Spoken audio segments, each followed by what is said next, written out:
dipersembahkan oleh Luwak hitam baru, nggak kemanisan, mantap! Selamat malam para pemirsa, ketemu lagi dengan saya Hotman Paris Hotroom.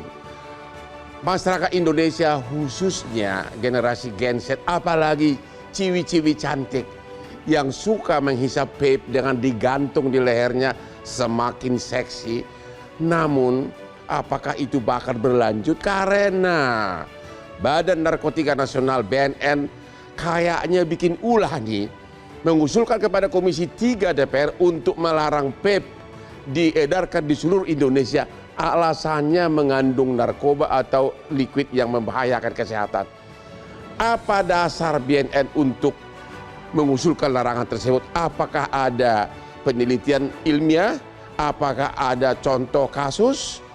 Apakah BNN menyadari bahwa industri vape ini menghasilkan duit puluhan triliun, termasuk 2,7 triliun masuk ke kas negara melalui cukai, belum lagi pajak PPN dan pajak PPH.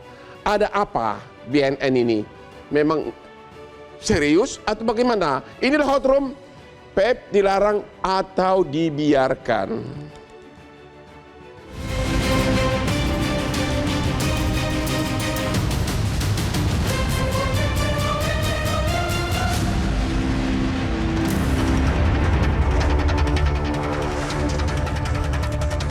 Dunia vaping di tanah air kini berada di ujung tanduk.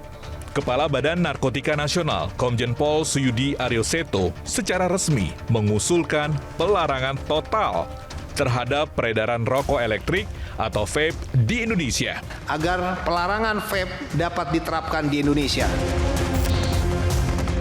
Langkah ekstrim ini diambil menyusul maraknya penyalahgunaan liquid vape sebagai media baru peredaran narkotika, termasuk zat psikoaktif berbahaya.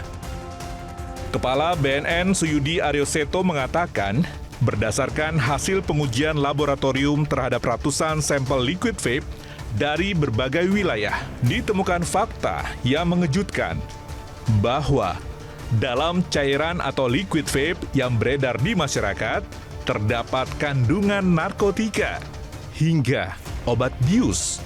Meski mendapat dukungan dari berbagai pihak, wacana ini menuai polemik, terutama dari para pelaku usaha UMKM dan Asosiasi Vape Tanah Air. Mereka menyatakan keberatan, mengingat sektor ini telah menyumbang cukai yang besar dan melibatkan ribuan tenaga kerja. Lalu, langkah apa yang akan dilakukan oleh tangan para legislator di Senayan? Apakah Indonesia akan mengikuti jejak negara-negara lain yang telah melarang vape? Atau justru memperketat regulasi pengawasannya saja?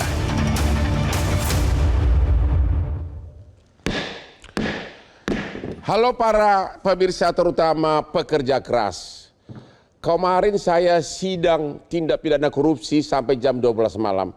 Kamu tahu saya semakin galak bersidang tengah malam karena apa? Jam 6, jam 7 saya sudah minum kopi luwak hitam premium. Langsung berdebat dengan jaksa, talk chair langsung, konsentrasi penuh. Tadi pagi saya bangun jam 3 subuh, renang, langsung juga kopi luwak hitam premium. Jadi kalau mau sehat, konsentrasi, dan tajam berpikir, dan tidak pelupa, seperti Hotman masih daya ingatnya seperti umur 30, kopi luwak hitam premium. Aman di lambung. Oke, BNN, Badan Narkotika Nasional. Katanya BNN bikin usulan ke Komisi 3 untuk melarang vape di seluruh Indonesia. Apa dasar ilmiahnya? Apakah sudah banyak contoh kasus? Atau memang itu hanya usulan tanpa dasar yang jelas? Silakan. Terima kasih Pak Hotman. Jadi BNN mengusulkan pelarangan vape ini bukan tanpa dasar. Dasarnya apa? Jadi kita sudah melakukan pengujian terhadap sampel vape, yaitu dari 740 sampel. Ya. Dari 740 ini beda merek maksudnya? Berbeda-beda merek dari seluruh Indonesia. Ya. Dari 740 ini 408 mengandung narkotika. Ya. Yang bisa saya sebutkan Itu ada yang mengandung metamfetamin atau sabu, Ya. ada mengandung ekstasi, ada sintetik cannabinoid, ada kokain, ada ketamin, dan ada juga etomidate. Ya. Ya.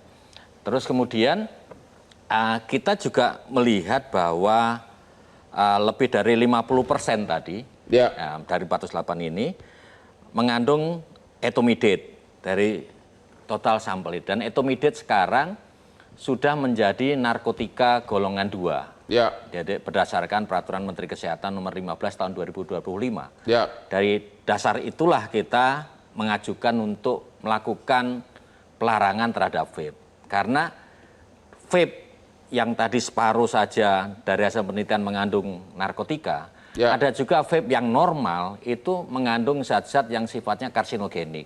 Ya. Yaitu bisa sebutkan itu ada formaldehida atau biasanya itu cairan atau zat yang untuk pengawet mayat. Ya. Ya, itu yang menjadi dasar kami karena kita BNN itu menyayangi masyarakat Indonesia sehingga Tapi kan itu tidak bisa pukul rata. Ada juga yang benar-benar tidak mengandung bahaya seperti yang Bapak bilang. Kenapa dipukul rata? karena kita secara visual kita tidak bisa membedakan ini vape mengandung narkotika dan ini vape yang normal. Dan saya sudah sampaikan tadi bahwa vape yang normal saja Ya. itu mengandung zat-zat yang sifatnya karsinogenik, yang Ya. membahayakan kesehatan juga. Kenapa tidak dibikin peraturan bahwa vape itu harus mengandung A, B, C? Kalau itu dilanggar baru ditindak. Kenapa langsung gara-gara ditemukan? Karena memang pengawasan tidak ada, persyaratan tidak ada, dan BPOM-nya pun tidak ada. Kenapa harus dipukul rata, ditutup gitu loh? Kita masih melakukan usulan. Jadi Ya. kita memang perlu berembuk dengan semua stakeholder, dengan Ya. BPOM, kemudian dengan Kementerian Kesehatan, kemudian dengan Kementerian Perdagangan, Ya. Kementerian Perindustrian. Tapi harus ada yang berinisiatif duluan. Tapi ada enggak penelitian ilmiah perbandingan bahaya rokok dengan vape? Sudah ada belum atau hanya baru kasus per kasus? Kalau penelitian yang dilakukan oleh labnya BNN, Ya. ya kita melakukan penelitian terhadap kandungan vape itu sendiri. Ya. Kandungan vape sendiri dari sampel yang tadi jumlahnya 740. Ya. Dan itu sebenarnya merupakan kandungan yang merupakan inti sebenarnya. Ya. Kandungan yang inti. Jadi kita lihat itu lebih berbahaya dari rokok konvensional. Kalau begitu kenapa tidak usulkan peraturan vape yang bisa beredar hanya yang begini? Kenapa daripada langsung pukul rata sehingga yang normal pun ikut jadi korban? Kita seperti yang saya sampaikan tadi, bahwa vape yang normal dengan vape yang mengandung narkotika itu secara kasat mata kita susah membuktikannya. Ya kalau nggak bisa dibuktikan ya jangan dihukum orang dong. Maksudnya tidak menghukum orang, tidak. Ya menghukum dong kalau usahanya ditutup itu kan menghukum Pak. Kita tidak serta-merta menutup. Jadi diapain? Kita ada proses, kita berembuk dengan semua stakeholder. Iya maksudnya kan isinya kan BNN mengusulkan kepada lembaga terkait agar mengeluarkan larangan. Betul. Bahkan saya dengar BNN mengusulkan agar diselipkan dalam perubahan undang-undang narkotika agar itu dilarang, begitu? Ya, betul. Ya itu sama aja dengan mengorbankan semua yang tidak bersalah, Pak. Kita memang tidak serta-merta seperti itu, Pak. Tapi kita perlu proses, dan proses itu dimulai dari diskusi. Dan itulah kita mulai diskusi sekarang ini. Ya. Ya, itulah Kenapa proses. BNN tidak bekerja sama dengan BPOM agar BPOM yang melakukan pengawasan? Jadi pemerintah mengeluarkan dulu standar mana yang vape normal, kalau itu dilanggar baru ditindak. Gimana BPOM? Punya wewenang nggak? Berbicara tentang kewenangan, tentu kita harus ada landasan hukumnya. Ya, Landasan hukum kami sebetulnya jelas sekali. ya, Di Undang-Undang Kesehatan ya, nomor 17 tahun 2023 terus diperkuat oleh peraturan pemerintah nomor 28. kewenangan Dan apa? salah satu kewenangannya yaitu bertanggung jawab terhadap post marketing dan labelingnya. Nah, post marketing itu maksudnya begini, dan itu mulai berlaku secara total tanggal 26 bulan Juli tahun ini. Tahun ini. Nah, sekarang dalam konteks itu berdasarkan kewenangan kami, Ya. ada dua option. Karena dalam konteks undang-undang itu menjelaskan bahwa pengawasannya termasuk rokok elektronik atau elektronik sigaret atau vape dan seterusnya itu adalah kewenangan Badan POM. Ya.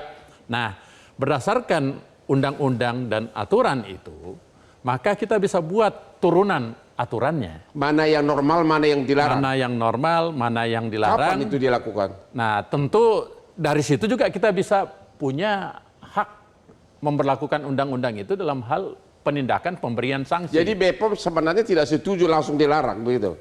Kasih kesempatan kepada BPOM gitu.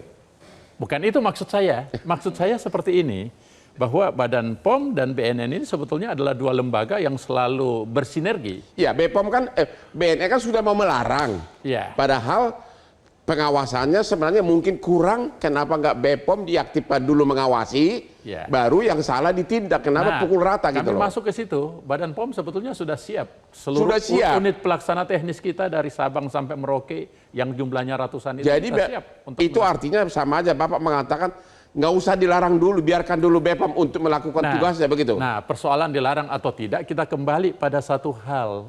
Tujuan utamanya yaitu melindungi masyarakat. Ya, Dari kesehatannya, dari jiwanya, dan dari masa depannya. Ya. Nah, dalam konteks itulah maka ada hal-hal tertentu dengan spesifikasi tertentu, kita harus berbasis ilmiah tentunya. harus berbasis. Harus berbasis Dan ilmiah. sampai hari ini belum ada. Nah, saintifik sebetulnya kan ada basis ilmiah, kemudian aspek ekonomi, kemudian aspek sosial. Tiga Ya. hal itu yang menjadi landasannya Badan POM untuk menentukan Kalau begitu, apakah dilarang atau tidak. Itu kalau begitu tolong dulu dijawab yang gaya Batak.